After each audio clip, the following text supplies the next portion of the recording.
আসসালামু আলাইকুম প্রিয় শিক্ষার্থী বন্ধুরা, তোমাদেরকে ইজি লার্নিংয়ের পক্ষ থেকে স্বাগত জানাই। আজকের ভিডিওতে তোমাদের অষ্টম শ্রেণীর নতুন ইসলাম শিক্ষা বইয়ের পৃষ্ঠা নম্বর ৭৭ এর সমাধান করে দিচ্ছি। এখানে ৭৭ পেজে তোমাদের একটা দলগত কাজ আছে। বলছে যে শিক্ষার্থীরা মাক্কি ও মাদানী সূরার বৈশিষ্ট্যসমূহ পোস্টার পেপারে উপস্থাপন করবে। এখন আমরা এই মাক্কি ও মাদানী সূরার বৈশিষ্ট্য পোস্টারে উপস্থাপন করে দেখাবো। তো আমরা আমাদের পোস্টারটি তৈরি করে নিয়েছি মাক্কি ও মাদানী সূরার বৈশিষ্ট্য। এখানে আমরা প্রথমে মাক্কি সূরার বৈশিষ্ট্যগুলো দেখব, তারপর আমরা মাদানী সূরার বৈশিষ্ট্যতে যাব। এখানে মাক্কি সূরার বৈশিষ্ট্যগুলো লক্ষ্য করো। মাক্কি সূরাসমূহে তাওহীদ ও রিসালাতের আলোচনা প্রাধান্য পেয়েছে। 2, এ সূরাগুলোতে কিয়ামত, জান্নাত ও জাহান্নাম তথা আখিরাতের বর্ণনা প্রাধান্য পেয়েছে।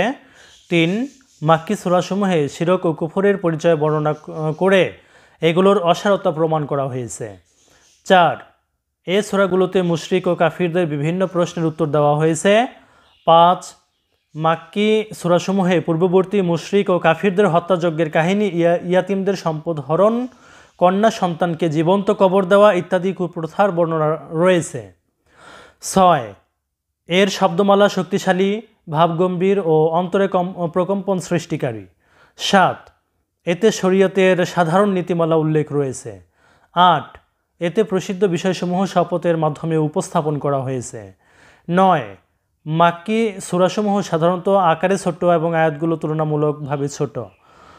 10, এ সূরাগুলোতে পূর্ববর্তী নবী রাসূলগণের সফলতা ও তাদের অবাধ্যদের শোচনীয় পরিণতির বর্ণনা করা হয়েছে। 11, মাক্কি সূরাসমূহে হে মানবজাতি কথাটি উল্লেখ আছে। এরপর আমরা মাদানী সূরার বৈশিষ্ট্যগুলো দেখব। 1, মাদানী সূরাসমূহে শরীয়তের বিধিবিধান, ফরজ, ওয়াজিব ইত্যাদি সুস্পষ্ট বর্ণনা রয়েছে। 2, এতে আহলে কিতাবের পথভ্রষ্টতা ও তাদের কিতাব বিকৃত হওয়ার কথা বর্ণনা হয়েছে। 3, মাদানী সূরাসমূহে নিফাকের পরিচয় ও মুনাফিকের ষড়যন্ত্রের কথা উল্লেখ রয়েছে। 4, এ সূরাগুলোতে ব্যক্তিগত, পারিবারিক, সামাজিক, জাতীয়, আন্তর্জাতিক ও সাংস্কৃতিক নীতিমালা বর্ণিত হয়েছে। 5, এতে পারস্পরিক লেনদেন, উত্তরাধিকার আইন, ব্যবসা বাণিজ্য, ক্রয় বিক্রয় যাবতীয় অর্থনৈতিক কর্মকাণ্ডের বিধান বর্ণিত হয়েছে। 6, মাদানী সূরাসমূহে আয়াতসমূহ তুলনামূলকভাবে দীর্ঘ।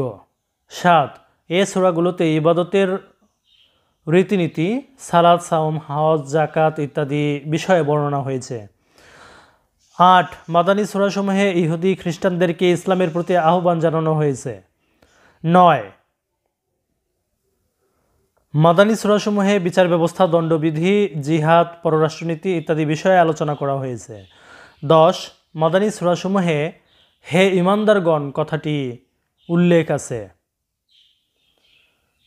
11, হালাল ও হারাম সংক্রান্ত বর্ণনা প্রাধান্য পেয়েছে।